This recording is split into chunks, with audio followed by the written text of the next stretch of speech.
L'infidélité de ma femme a failli me tuer, mais la femme de son amant avait un plan de vengeance qui m'a sauvé la vie.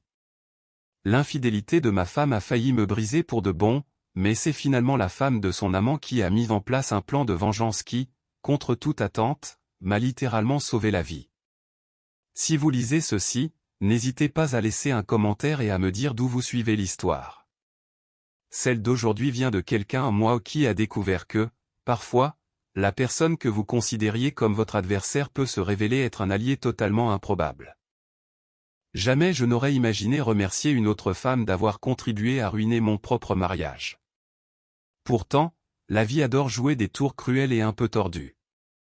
Je m'appelle Ethan, et ce que je vais vous raconter, c'est comment la trahison de ma femme m'a conduit vers un partenariat que je n'aurais même pas pu imaginer en rêve. 12 ans. C'est le nombre d'années que Vanessa et moi avions passé mariés avant que tout ne s'effondre. On s'était rencontrés à l'université, on s'était mariés juste après avoir obtenu nos diplômes, et on avait construit ce que je croyais être une vie solide, stable, presque routinière, mais confortable. Elle travaillait comme coordinatrice marketing dans une boîte de technologie. De mon côté, j'étais comptable dans une firme de taille moyenne. On avait une maison tranquille en banlieue, un golden retriever prénommé Buster, et une vie qui n'avait rien d'incroyable, mais qui, pour moi, représentait tout ce dont j'avais besoin. Avec le recul, les signes étaient là. Ils le sont toujours, c'est ce qu'on se dit après coup. Les soirées au bureau devenaient plus longues. Les voyages d'affaires commençaient à apparaître un peu sortis de nulle part. Elle portait soudain un intérêt presque obsessionnel à son apparence selon elle, juste pour se sentir bien. Son téléphone, qu'elle posait avant n'importe où dans la maison, restait désormais collé à elle, toujours posé face contre la table, jamais visible. Mais moi, je lui faisais confiance. 12 ans de mariage, ça ne s'envoie pas valser juste parce que quelque chose semble louche. C'est du moins ce que je me répétais pendant que je regardais, sans vraiment m'en rendre compte, notre relation se désintégrer lentement de l'intérieur. Le déclic, lui, est arrivé un jeudi soir d'octobre. Vanessa m'avait dit qu'elle devait rester tard au travail pour une deadline de campagne. Pour une raison que je ne pourrais pas expliquer, j'ai décidé de passer près de son bureau vers 21h. Le parking était désert. Il n'y avait que la voiture du gardien. La sienne n'était nulle part. Et ça faisait déjà un bon moment qu'elle n'était plus là. Cette nuit-là, impossible pour moi de fermer l'œil. Quand elle est rentrée vers 23h30, elle portait une odeur masculine qui ne ressemblait absolument pas à mon eau de Cologne. J'ai su. Savoir et avoir la preuve, cependant, ce sont deux choses complètement différentes, et je n'étais pas prêt à faire exploser notre vie juste sur une intuition. La véritable confirmation est arrivée 3 semaines plus tard. Ce soir-là, Vanessa prenait sa douche et avait laissé son téléphone en charge sur la table de nuit.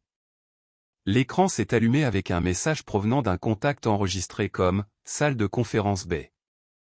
Même verrouillé, je pouvais lire le début du texte « J'ai hâte de te sentir à nouveau demain ». Mes mains tremblaient quand j'ai essayé de deviner son code. Sa date d'anniversaire? Non. Notre date de mariage? Non plus. Puis, par désespoir, j'ai tenté la date de naissance de Buster. Et là, le téléphone s'est déverrouillé. Ce que j'ai découvert ensuite a réduit 12 ans de ma vie en cendres en une trentaine de secondes. Des mois et des mois d'échanges explicites. Des photos que j'aimerais pouvoir effacer de ma mémoire. Des plans organisés autour de mes horaires. Des réservations d'hôtels. Des mensonges soigneusement tissés pour cacher où elle se trouvait et avec qui elle était. L'homme s'appelait Marcus Morrison, et leur histoire durait depuis plus de 8 mois. J'ai pris des captures d'écran de tout ce que je trouvais. Mon cœur battait tellement fort que j'avais l'impression qu'il allait exploser. J'ai remis son téléphone exactement là où il était et je suis descendu m'asseoir dans le salon. J'ai passé toute la nuit là, à regarder le vide, essayant de comprendre ce que ma vie venait de devenir. La confrontation a eu lieu le lendemain matin. J'ai imprimé une partie des messages et je les ai posés sur le comptoir, juste à côté de sa tasse de café. Quand elle est descendue en peignoir, le simple fait de voir le papier a suffi à lui ôter toutes les couleurs du visage. Elle a commencé par un « Ethan, je peux t'expliquer ». Mais je l'ai interrompue avant qu'elle n'aille plus loin. « Stop. Ne dis rien d'autre. Je sais. J'ai tout sous les yeux. La vraie question, c'est, qu'est-ce qu'on fait maintenant ? Ce qui a suivi a été l'échange le plus douloureux de toute mon existence. Elle a pleuré, elle s'est excusée, elle m'a supplié de lui pardonner. Elle disait que ça ne voulait rien dire, que c'était juste physique, qu'elle m'aimait encore et voulait réparer les choses. Mais c'est ce qu'elle a dit ensuite qui a tout brisé pour de bon. Marcus me comprend d'une façon que toi, tu ne peux pas. Avec lui, je me sens vivante. Et là, j'ai su. Le mariage était terminé.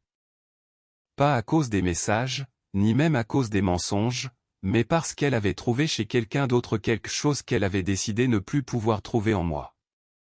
Peut-être que c'était vrai. Peut-être qu'on s'était éloigné sans le vouloir. Mais au lieu de m'en parler, au lieu d'essayer de recoller les morceaux, elle avait choisi d'investir dans une nouvelle relation tout en me gardant, moi, comme roue de secours. Je lui ai annoncé que je voulais divorcer. Que j'avais déjà contacté un avocat.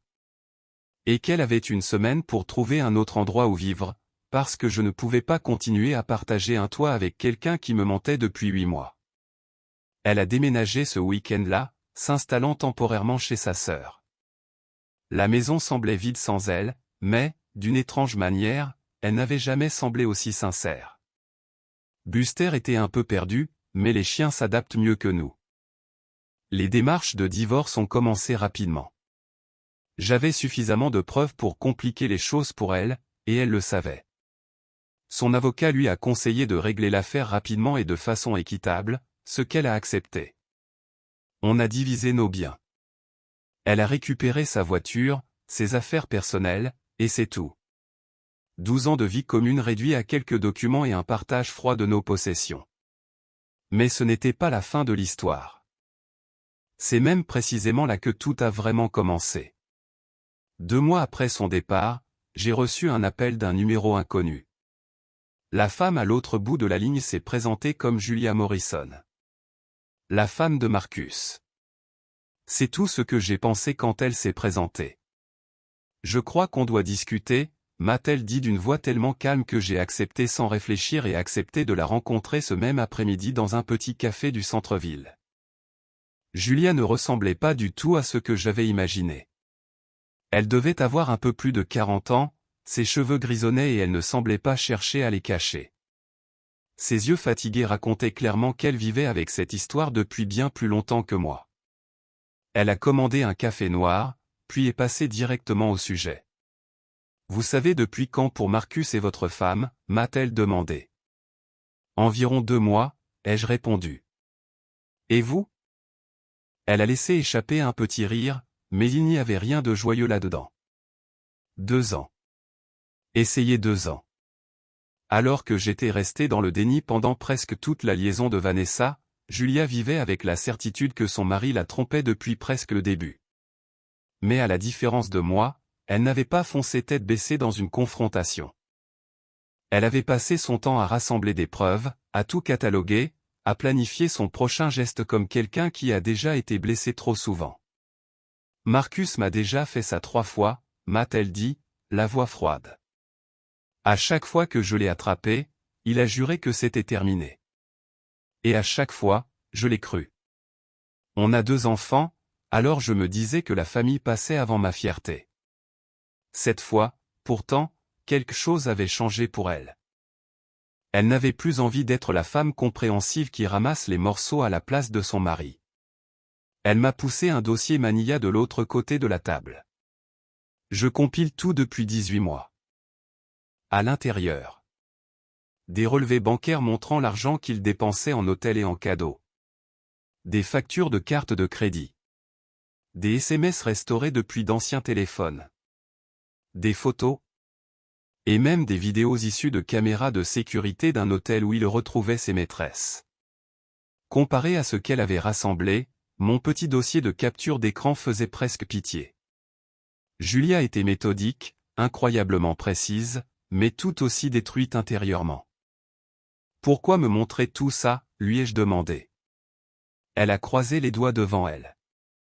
Parce que Marcus ne sait pas que je suis au courant pour votre femme. Pour lui, je n'ai découvert que les anciennes liaisons. Mais je l'ai surveillé. Je sais exactement quand et où il voit Vanessa. Je connais leurs conversations. Je connais leurs projets. Je connais même leur avenir ensemble. Ce mot « avenir » m'a frappé comme un crochet du droit. Julia a hoché la tête. Marcus raconte à Vanessa qu'il va me quitter dès que votre divorce sera finalisé. Il lui a promis qu'ils pourraient enfin être ensemble officiellement. Il a même commencé à chercher des appartements pour eux deux. C'était une trahison à plusieurs niveaux. Vanessa n'avait pas seulement une aventure. Elle construisait une autre vie pendant qu'elle détruisait la nôtre. Mais le pire n'était même pas ça. Julia m'a révélé que Marcus lui avait tenu un discours complètement opposé. Il ne veut pas me quitter, a-t-elle dit. Il dit qu'il veut sauver notre mariage. Il prétend avoir coupé les ponts avec toutes ses maîtresses. Il m'a même proposé de renouveler nos vœux. Je la regardais, complètement abasourdie. Il ment aux deux, a-t-elle résumé. Exactement. Et j'en ai fini de me laisser mentir. Et j'en ai fini de le regarder bousiller la vie d'autres personnes. Votre femme ne mérite pas ce qu'il va lui faire, même si elle ne mérite probablement pas que vous lui pardonniez. Puis elle m'a exposé son idée, la situation la plus moralement complexe dans laquelle je ne m'étais jamais retrouvé. Julia voulait confronter Marcus et Vanessa simultanément, de manière à ce qu'ils ne puissent plus manipuler personne. Je vais les inviter à dîner chez moi, a-t-elle expliqué. Pour Marcus, ce serait une soirée romantique où elle lui annoncerait qu'elle est prête à lui pardonner et à recommencer. Pour Vanessa, ce serait la soirée où Marcus avouerait enfin leur relation et demanderait le divorce. Mais en réalité, Julia préparait une mise en scène millimétrée. Elle prévoyait un dîner parfait. Le plat préféré de Marcus. Leur plus belle vaisselle. Une bouteille de vin de l'année de leur mariage. Une atmosphère chaleureuse, presque nostalgique. Tout cela pour une seule raison, faire tomber son mensonge comme un château de cartes. Pendant que Marcus et Vanessa se détendraient autour du dessert, Julia m'inviterait à frapper à la porte. Je devais avoir mes preuves sous le bras, sous prétexte de rendre un objet que Marcus aurait soi-disant laissé chez moi. À ce moment-là, Julia poserait le reste de son dossier et les preuves accumulées sur 2 ans révélant que Marcus n'avait jamais prévu de quitter sa femme, qu'il mentait à tout le monde, qu'il vivait plusieurs vies parallèles. Vanessa découvrirait que l'homme pour lequel elle avait détruit notre mariage ne comptait jamais tenir ses promesses. Marcus découvrirait que sa femme et le mari de sa maîtresse savaient tout. Et les deux comprendraient enfin les conséquences de leurs actions. C'était cruel, c'était radical, c'était humiliant. Mais après des mois à me sentir impuissant et trahi, l'idée de reprendre le contrôle avait quelque chose d'étrangement libérateur. J'ai dit oui. Le dîner a été prévu pour un vendredi soir de décembre. Julia a passé des jours à tout préparer, elle a cuisiné le plat favori de Marcus, dressé la table avec leur porcelaine de mariage, choisi le vin avec soin. Vu de l'extérieur, on aurait pensé qu'elle essayait de réparer son couple, pas de le mettre en pièces. Ce soir-là, je me suis garé au coin de la rue à 20h30 en attendant son message. Quand il est arrivé, mes mains tremblaient tellement que j'avais du mal à tenir la poignée de ma portière. À travers la fenêtre, j'ai aperçu Marcus et Vanessa à table, un verre de vin à la main, l'air heureux, détendu, comme si rien dans leur vie n'était construit sur des mensonges. Ça m'a frappé au niveau du cœur. Puis Julia a ouvert la porte. Son sourire était si froid et si tranchant qu'il aurait pu couper du verre. Ethan, quel timing parfait. Marcus, regarde qui vient de passer. L'expression que Marcus a eue en levant les yeux sur moi, franchement, ça valait chaque minute de souffrance que j'avais encaissée ces derniers mois. Vanessa, elle, est devenue aussi pâle qu'un drap. Son verre de vin a glissé de sa main, éclaté au sol, et elle n'a même pas réagi. Julia, qu'est-ce que c'est que ça? A bredouillé Marcus, complètement déboussolée. Mais Julia n'avait plus besoin de répondre.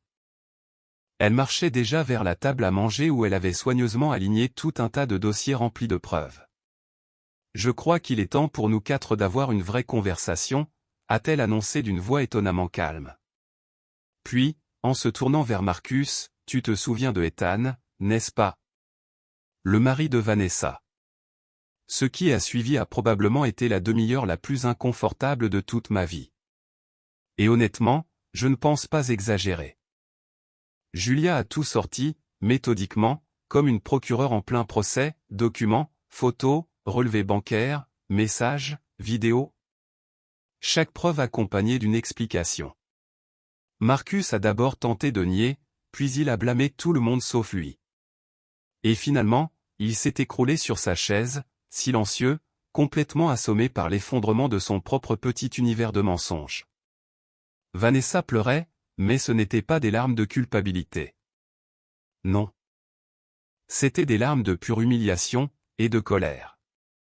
Quand Julia lui a montré les messages où Marcus promettait à sa femme qu'il avait mis fin à toutes ses liaisons et qu'il voulait sauver son mariage, Vanessa a jeté à Marcus un regard tellement chargé de haine que, pour une microseconde, j'ai presque eu de la compassion pour lui.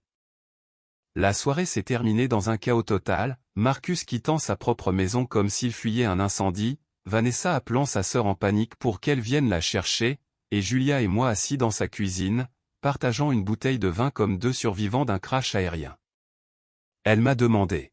« Tu te sens mieux maintenant ?» J'ai été honnête. « J'en sais rien. » Et toi?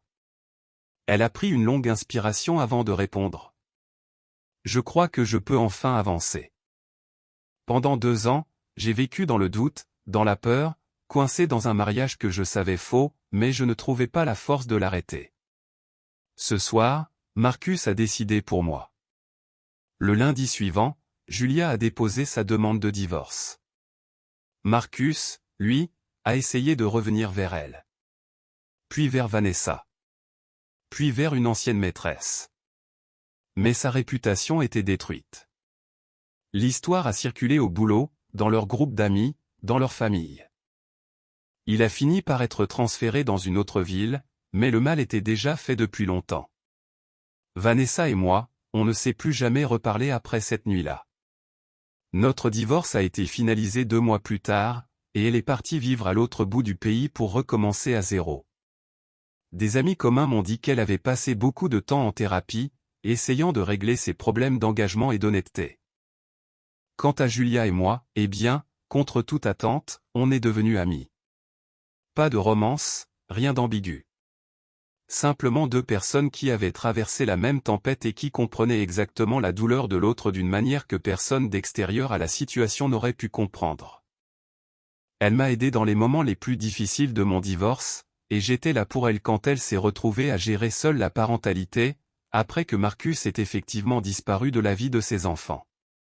Avec du recul, je ne peux toujours pas dire si ce qu'on a fait était moralement juste ou pas. C'était cruel, c'est sûr, et les dégâts ont dépassé Marcus et Vanessa. Mais pour la première fois depuis longtemps, tout était honnête. Brutalement honnête. La vérité est parfois hideuse, compliquée, et blessante. Mais ça reste la vérité. 3 ans ont passé depuis. Aujourd'hui, je suis avec quelqu'un qui met l'honnêteté au-dessus de tout, et ça change tout. Julia, de son côté, a trouvé une stabilité qu'elle n'avait pas connue depuis des années. Ses enfants vont bien, et elle respire enfin. Marcus, je ne sais pas exactement où il est. Quelque part dans un autre état. Peut-être qu'il a appris sa leçon, peut-être pas.